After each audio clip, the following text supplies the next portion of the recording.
ಎಲ್ಲರಿಗೂ ಸಂಕ್ರಾಂತಿ ಹಬ್ಬದ ಆರ್ಥಿಕ ಶುಭಾಶಯಗಳು.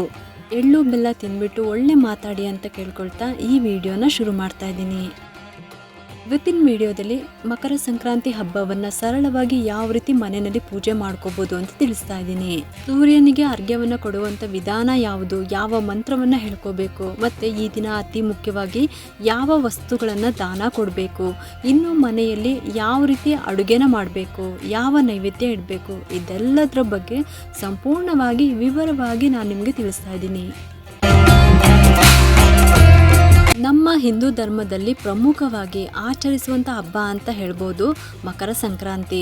ಸೂರ್ಯನಾರಾಯಣನನ್ನು ನಾವು ಸಾಕ್ಷಾತ್ ಭಗವಂತನ ಸ್ವರೂಪ ಅಂತ ಭಾವಿಸ್ತೀವಿ.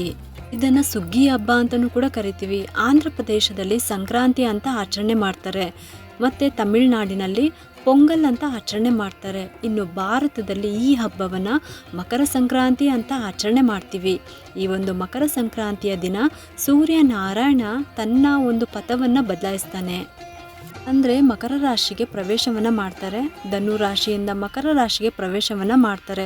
ಪ್ರತಿ ತಿಂಗಳು ಸೂರ್ಯನಾರಾಯಣ ಒಂದೊಂದು ರಾಶಿಗೆ ಪ್ರವೇಶ ಮಾಡ್ತಾ ಇರ್ತಾರೆ. ಈ ಒಂದು ಧನು ರಾಶಿಯಿಂದ ಮಕರ ರಾಶಿಗೆ ಪ್ರವೇಶವನ್ನು ಮಾಡುವಂಥ ಈ ಒಂದು ದಿನವನ್ನು ನಾವು ಮಕರ ಸಂಕ್ರಮಣ ಅಂತ ನಾವು ಆಚರಣೆಯನ್ನು ಮಾಡ್ತೀವಿ. ಮಕರ ರಾಶಿ ಶನಿಯ ರಾಶಿ ಅಂತಲೂ ಹೇಳ್ತೀವಿ. ಆ ಒಂದು ರಾಶಿಗೆ ಸೂರ್ಯನಾರಾಯಣ ಚಲನೆ ಆಗುತ್ತೆ. ನಮಗೆ ಭೋಗಿ ಹಬ್ಬ ಆದಮೇಲೆ ಮಕರ ಸಂಕ್ರಾಂತಿ ಹಬ್ಬವನ್ನು ಆಚರಣೆ ಮಾಡ್ತೀವಿ. ಅಂದರೆ ನಾಳೆ ಮಕರ ಸಂಕ್ರಮಣ. ನಮಗೆ ಇಷ್ಟು ದಿನ ತುಂಬಾ ಚಳಿ ಇತ್ತು. ಈಗ ಇನ್ನು ಮುಂದಕ್ಕೆ ನಮಗೆ ಚಳಿ ಕಡಿಮೆ ಆಗುತ್ತೆ, ಬಿಸಿಲಿನ ತಾಪ ಜಾಸ್ತಿ ಆಗುತ್ತೆ, ಹಗಲು ಹೆಚ್ಚಾಗುತ್ತೆ, ನಮಗೆ ರಾತ್ರಿ ಕಡಿಮೆ ಆಗುತ್ತೆ. ಹೀಗೆ ಸೂರ್ಯನಾರಾಯಣ ಧನು ರಾಶಿಯಿಂದ ಮಕರ ರಾಶಿಗೆ ಪ್ರವೇಶವನ್ನು ಮಾಡುವಂಥ ಈ ಮಕರ ಸಂಕ್ರಾಂತಿಯನ್ನು ನಾವೆಲ್ಲರೂ ತುಂಬ ಒಂದು ವಿಜೃಂಭಣೆಯಿಂದ ಆಚರಣೆಯನ್ನು ಮಾಡಬೇಕು. ಸೂರ್ಯನಾರಾಯಣ ರಾಶಿಯನ್ನು ಬದಲಾಯಿಸೋದ್ರಿಂದ ಕೆಲವೊಂದು ರಾಶಿಗಳ ಮೇಲೆ ಇದರ ಪ್ರಭಾವ ಇರುತ್ತೆ. ಹಾಗೆಯೇ ಉತ್ತರಾಯಣ ಪರ್ವಕಾಲ ಶುರುವಾಗುತ್ತೆ. ಇನ್ನು ಈ ದಿನ ಮನೆಯಲ್ಲಿ ಯಾವ ರೀತಿ ಪೂಜೆ ಮಾಡ್ಕೊಳ್ಳೋದು, ಯಾವ ದಾನವನ್ನು ಕೊಡಬೇಕು, ಯಾವ ಸಮಯದಲ್ಲಿ ಕೊಡಬೇಕು, ಮತ್ತು ಸೂರ್ಯನಿಗೆ ಯಾವ ರೀತಿ ಅರ್ಘ್ಯವನ್ನು ಕೊಡಬೇಕು, ಯಾವ ಮಂತ್ರವನ್ನು ಹೇಳ್ಕೋಬೇಕು, ಇದೆಲ್ಲ ಮಾಹಿತಿನ ಇವಾಗ ತಿಳ್ಕೊಳ್ಳೋಣ. ಗುರುವಾರ ಬೆಳಗ್ಗೆ 6:50 ನಂತರ ಸ್ನಾನ ಮಾಡಬೇಕು. ಹಂಗಾಗಿ ಈ ದಿನವೇ ಅಂದರೆ ಇವತ್ತು ನಿಮಗೆ ಎಷ್ಟು ಸಾಧ್ಯ ಆಗುತ್ತೋ ಅಷ್ಟು ಪೂಜೆಗೆ ಸಿದ್ಧತೆ ಎಲ್ಲ ಮಾಡಿಟ್ಕೊಳ್ಳಿ. ಪೂಜಾ ಸಾಮಗ್ರಿಗಳನ್ನು ಮನೆಗೆ ತಂದಿಟ್ಕೊಳ್ಳಿ. ಬೆಳಗ್ಗೆ ಬೇಗ ಎದ್ಬಿಟ್ಟು ಮನೆಯೆಲ್ಲ ಗುಡಿಸಿ ಒರೆಸಿ ಕ್ಲೀನ್ ಮಾಡಿಟ್ಕೊಳ್ಳಿ. ಮತ್ತು ಬಾಗಿಲಿಗೆ ಆದಷ್ಟು ನಾನು ಎಲ್ಲ ವಿಡಿಯೋದಲ್ಲೂ ಕೂಡ ನಿಮ್ಗೆ ತಿಳಿಸ್ತಾ ಇರ್ತೀನಿ, ನಿಮ್ಗೇನಾದರೂ ಹಸುವಿನ ಸಗಣಿ ಏನಾದರೂ ಸಿಕ್ಕಿದ್ರೆ ಅದನ್ನು ತಂದುಬಿಟ್ಟು ಮನೆ ಮುಂದೆ ನೋಡಿ ಈ ರೀತಿ ಸಾರಿಸ್ಬೇಕು. ಮನೆ ಬಾಗಿಲು ಮುಂದೆ ಸಗಣಿಯಿಂದ ಈ ರೀತಿ ಸಾರಿಸ್ಬೇಕು. ಆಮೇಲೆ ರಂಗವಲ್ಲಿನ ಹಾಕಬೇಕು. ಇದಾದಮೇಲೆ ಬಾಗಿಲಿಗೆ ತೋರಣ ಕಟ್ಟೋದು, ಹೂಗಳನ್ನು ಹಾಕೋದು, ಹೊಸ್ಲಿಗೆ ಅರಿಶಿನ ಕುಂಕುಮ ಎಲ್ಲ ಹಚ್ಬಿಟ್ಟು ಹೂ ಎಲ್ಲ ಇಟ್ಬಿಟ್ಟು ಎಲ್ಲನೂ ಕೂಡ ರೆಡಿ ಮಾಡಿ ಇಟ್ಕೊಳ್ಳಿ. ಆಮೇಲೆ 6:50 ನಂತರ ಸ್ವಲ್ಪ ಎಳ್ಳೆಣ್ಣೆನ ತಲೆಗೆ ಹಚ್ಕೊಂಡ್ಬಿಟ್ಟು ಸ್ನಾನಕ್ಕೆ ಹೋಗಬೇಕು. ಸ್ನಾನ ಮಾಡುವಾಗಲೂ ಅಷ್ಟೇ ಗಂಗೆಯನ್ನು ಸ್ಮರಣೆ ಮಾಡ್ಕೋಬೇಕು. ಗಂಗೆ ಮಂತ್ರವನ್ನು ಹೇಳ್ಕೋಬೇಕು. ಗಂಗೆ ಚ ಯಮುನೆ ಚೈವ ಗೋದಾವರಿ ಸರಸ್ವತಿ ನರ್ಮದೆ ಸಿಂಧು ಕಾವೇರಿ ಜಲಸ್ಮಿನ್ ಸನ್ನಿಧಿಂ ಕುರು, ಈ ಮಂತ್ರವನ್ನು ಹೇಳ್ಕೋಬೇಕು. ಅಥವಾ ಈ ಮಂತ್ರ ಹೇಳೋದಕ್ಕೆ ಬರೋದಿಲ್ಲ ಅಂತ ಅನ್ನೋರು ಗಂಗಾ ಗಂಗಾ ಗಂಗಾ ಅಂತ 3 ಸಲ ಹೇಳ್ಕೊಳ್ಳಿ.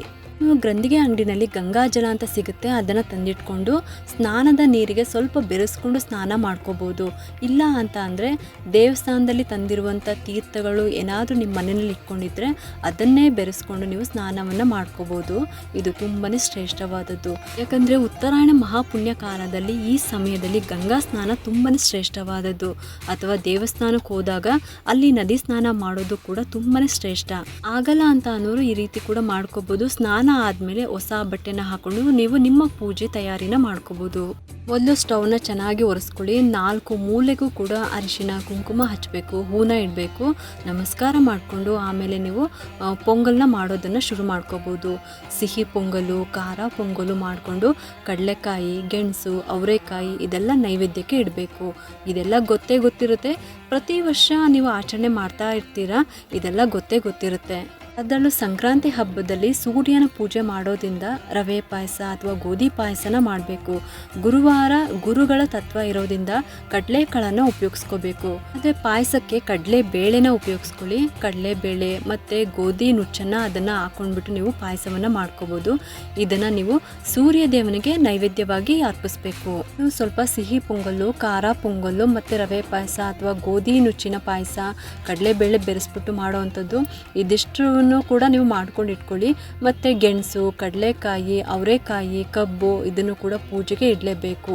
ಇದ್ರ ಜೊತೆಗೆ ಎಳ್ಳು ಬೀರೋದು ಇದನ್ನ ಕೆಲವರು ಮನೆಯಲ್ಲೇ ಮಾಡ್ಕೊಳ್ತಾರೆ, ಇನ್ನು ಕೆಲವರು ಅಂಗಡಿಯಿಂದ ತರಿಸ್ಕೊಳ್ತಾರೆ. ಇದನ್ನು ಕೂಡ ಒಂದು ಬಟ್ಲಲ್ಲಿ ಇದನ್ನೆಲ್ಲ ಹಾಕ್ಬಿಟ್ಟು ನೀಟಾಗಿ ಒಂದು ಸಣ್ಣ ಕಪ್ನಲ್ಲಿ ಹಾಕಿಡಬೇಕು. ಇದನ್ನು ದೇವರಿಗೆ ನೈವೇದ್ಯವಾಗಿ ಜೋಡಿಸ್ಬೇಕು. ಎಲೆ, ಅಡಿಕೆ, ಬಾಳೆಹಣ್ಣು, ತೆಂಗಿನಕಾಯಿ ಎಲ್ಲನೂ ಕೂಡ ಜೋಡಿಸಿ ಇಟ್ಕೋಬೇಕು. ಪೂಜೆನ ಪ್ರಾರಂಭ ಮಾಡಬೇಕು. ಇನ್ನು ಈ ದಿನ ತುಂಬ ವಿಶೇಷ ಅಂತ ಅಂದರೆ ಎಳ್ಳೆಣ್ಣೆಯಿಂದ ದೀಪನ ಹಚ್ಚಬೇಕು. ಹಾಗಾಗಿ ತುಳಸಿ ದೀಪ, ಕಾಮಾಕ್ಷಿ ದೀಪಕ್ಕೆ ಬೇಕಾದರೆ ನೀವು ತುಪ್ಪ ಹಾಕ್ಬೋದು. ಮಿಕ್ಕಿದ್ದೆಲ್ಲ ದೀಪಗಳಿಗೆ ಎಳ್ಳೆಣ್ಣೆಯನ್ನು ಹಾಕ್ಬಿಟ್ಟು ದೀಪ ಹಚ್ಚುವಂಥದ್ದು. ಒಂದು ತಾಮ್ರದ ಚೆಂಬಲ್ಲಿ ನೀರನ್ನು ತಗೊಂಡು ಅದಕ್ಕೆ ಒಂದು ಸ್ವಲ್ಪ ಬಿಳಿ ಎಳ್ಳು, ಅರಿಶಿನ, ಕುಂಕುಮ, ಸ್ವಲ್ಪ ತುಳಸಿ ಇದಿಷ್ಟನ್ನು ಹಾಕಿ ಇಟ್ಕೊಳ್ಳಿ. ಇದು ಸೂರ್ಯನಿಗೆ ಅರ್ಘ್ಯವನ್ನು ಕೊಡೋದಕ್ಕೆ. ಉತ್ತರ ಅಥವಾ ಪೂರ್ವಾಭಿಮುಖವಾಗಿ ಕೂತ್ಕೊಳ್ಳಿ. ಮೊದಲು ಗಣಪತಿನ ಪ್ರಾರ್ಥನೆ ಮಾಡ್ಕೊಳ್ಳಿ. ಆ ನಂತರ ಮನೆ ದೇವರನ್ನ ಸ್ಮರಣೆ ಮಾಡ್ಕೊಳ್ಳಿ. ಆಮೇಲೆ ಸೂರ್ಯ ದೇವನನ್ನು ಸ್ಮರಣೆ ಮಾಡ್ತಾ ಸೂರ್ಯನ ಗಾಯತ್ರಿ ಮಂತ್ರವನ್ನು ಹೇಳ್ಕೊಳ್ಳಿ.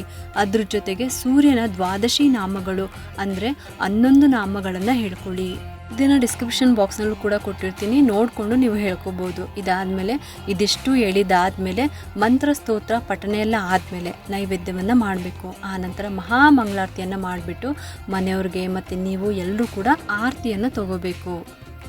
ಮನೆಯಲ್ಲಿ ಈ ರೀತಿ ಪೂಜೆ ಎಲ್ಲ ಆದಮೇಲೆ ನೀವು ಹೊರಗಡೆ ಬಂದುಬಿಟ್ಟು ದೇವರಿಗೆ ನೈವೇದ್ಯ ಏನು ಮಾಡಿರ್ತೀರಲ್ಲ, ಅಂದರೆ ಸಪ್ರೇಟ್ ಆಗಿರುವಂಥ ಅಡುಗೆನ ತೊಗೊಂಡ್ಬಿಟ್ಟು, ಅಂದರೆ ದೇವ್ರ ಮನೆಯಲ್ಲಿ ನೈವೇದ್ಯ ಮಾಡಿರ್ತೀರಲ್ಲ ಆ ಒಂದು ನೈವೇದ್ಯವನ್ನು ತೊಗೋಬಾರ್ದು. ಸಪ್ರೇಟ್ ಆಗಿರುವಂಥ ಅಡುಗೆನ ತೊಗೊಂಡ್ಬಿಟ್ಟು ಅದರಲ್ಲಿ ಸ್ವಲ್ಪ ತೊಗೊಂಡು ಒಂದು ಕಪ್ನಲ್ಲಿ ಹಾಕ್ಕೊಂಡ್ಬಿಟ್ಟು ಹೊರಗಡೆ ಬಂದುಬಿಟ್ಟು ತುಳಸಿ ಗಿಡದ ಹತ್ರ ನೀವು ಮಾಡ್ಕೋಬೋದು. ಅಥವಾ ಎಲ್ಲಿ ಸೂರ್ಯನ ಬಿಸಿಲು ಬೀಳುತ್ತೋ ಆ ಜಾಗದಲ್ಲಿ ನೀರನ್ನು ಪ್ರೋಕ್ಷಣೆ ಮಾಡಿಬಿಟ್ಟು ನೀವು ಅರ್ಘ್ಯ ಕೊಡೋದಕ್ಕೆ ನೀರು ತೊಗೊಂಡೋಗಿರ್ತೀರಲ್ಲ ಅದರಲ್ಲಿ ಹಾಕೊಳ್ಳೋದಕ್ಕೆ ಹೋಗ್ಬಾರ್ದು. ನೀರನ್ನು ಪ್ರೋಕ್ಷಣೆ ಮಾಡಬಾರ್ದು. ಅಲ್ಲಿ ಸಣ್ಣದಾಗಿ ಒಂದು ರಂಗೋಲಿನ ಹಾಕೊಳ್ಳಿ. ಆ ರಂಗೋಲಿಯಲ್ಲಿ ಅರಿಶಿನ, ಕುಂಕುಮ, ತುಳಸಿ, ಹೂವು ಎಲ್ಲನೂ ಕೂಡ ನೀವು ಹಚ್ಚಬೇಕು. ನೀವು ತೊಗೊಂಡೋಗಿರುವಂಥ ನೈವೇದ್ಯನ ಅಲ್ಲಿಡಬೇಕು. ತುಳಸಿ ಗಿಡದ ಮುಂದೆ ಇದೇ ರೀತಿ ನೀವು ಮಾಡ್ಕೋಬೋದು. ಆ ನೈವೇದ್ಯಗಳನ್ನು ಅಲ್ಲೇ ಜೋಡಿಸಿ ದೀಪ ಹಚ್ಕೊಳ್ಳಿ. ಆಗಲ್ಲ ಅಂತ ಅಂದರೆ ವಿಪರೀತ ಗಾಳಿ ಬೀಸುತ್ತೆ, ದೀಪ ಉರಿಯೋದಿಲ್ಲ ಅನ್ನೋದಾದರೆ ಪರವಾಗಿಲ್ಲ, ಊದ್ಬತ್ತಿನ ಬೆಳಗಬೇಕು. ಸೂರ್ಯನಿಗೂ ಕೂಡ ಬೆಳಗಬೇಕು. ಆ ನಂತರ ಮನಸ್ಸಿನಲ್ಲಿ ಸೂರ್ಯನ ಗಾಯತ್ರಿ ಮಂತ್ರನ ಹೇಳ್ಕೋಬೇಕು. ಅಥವಾ ಓಂ ನಮೋ ಸೂರ್ಯ ನಾರಾಯಣಾಯ ನಮಃ ಅಂತ ಆದರೂ ಹೇಳ್ಕೋಬೇಕು. ಆ ನಂತರ ಊದ್ಬತ್ತಿ, ಕರ್ಪೂರ ಎಲ್ಲನೂ ಕೂಡ ಬೆಳಗ್ಬಿಟ್ಟು ಇದಾದಮೇಲೆ ನೀರು ತೊಗೊಂಡೋಗಿರ್ತೀರಲ್ಲ ತಾಮ್ರದ ಚೆಂಬಲ್ಲಿ, ಆ ನೀರನ್ನು ಸೂರ್ಯನಿಗೆ ಅರ್ಘ್ಯವನ್ನು ಕೊಡಬೇಕು. ನಿಮ್ಮ ಎರಡೂ ಕೈಯಿಂದ ಚೆಂಬನ್ನು ಇಟ್ಕೊಂಡ್ಬಿಟ್ಟು ತುಳಸಿ ಗಿಡ ಅಥವಾ ಬೇರೆ ಯಾವುದೇ ರೀತಿಯ ಗಿಡ ಆಗಿರ್ಬೋದು ಆ ನೀರನ್ನು ಹಾಕ್ಬೋದು. ನೀರನ್ನು ಅರ್ಪಿಸಿದಾದಮೇಲೆ ನೀವು ಸೂರ್ಯನ ಮಂತ್ರವನ್ನು ಹೇಳ್ಕೋಬೇಕು. ಇದು ಸೂರ್ಯನಿಗೆ ಅರ್ಘ್ಯವನ್ನು ಕೊಡುವಂಥ ವಿಧಾನ. ಆಮೇಲೆ ಅಲ್ಲಿರುವಂಥ ನೈವೇದ್ಯವನ್ನು ತೊಗೊಂಡ್ಬಿಟ್ಟು ಮನೆಯವರೆಲ್ಲರೂ ಕೂಡ ಪ್ರಸಾದವಾಗಿ ತೊಗೋಬೇಕು. ಯಾಕಂತ ಅಂದರೆ ಈ ದಿನ ವಿಶೇಷವಾಗಿ ನೀವು ಹೊರಗಡೆ ಇಟ್ಟಿರುವಂಥ ಆ ನೈವೇದ್ಯದ ಮೇಲೆ ಸೂರ್ಯನ ಕಿರಣಗಳು ಬಿದ್ದಿರುತ್ತೆ, ಆರೋಗ್ಯ ವೃದ್ಧಿ ಆಗುತ್ತೆ ಇದರಿಂದ. ಹಾಗಾಗಿ ಎಲ್ಲರೂ ಕೂಡ ಪ್ರಸಾದ ತೊಗೋಬೇಕು. ಆಮೇಲೆ ದೇವಸ್ಥಾನಕ್ಕೆ ಹೋಗ್ಬಿಟ್ಟು ಗುರುವಾರ ಬೆಳಗ್ಗೆ ಅಥವಾ ಬುಧವಾರ ಸಂಜೆಗೂ ತೊಗೊಂಡೋಗಿ ಕೊಡ್ಬೋದು.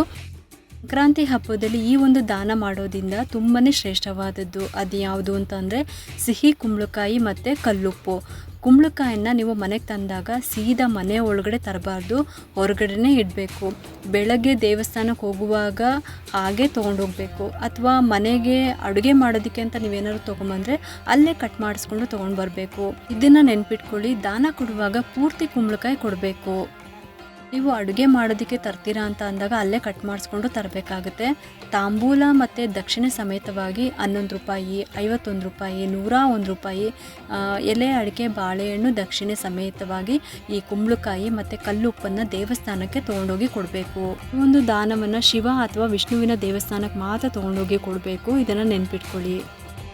ಹಸುಗೂ ಕೂಡ ನೀವು ಮಾಡಿರುವಂಥ ನೈವೇದ್ಯವನ್ನು ಕೊಡಬೇಕಾಗುತ್ತೆ.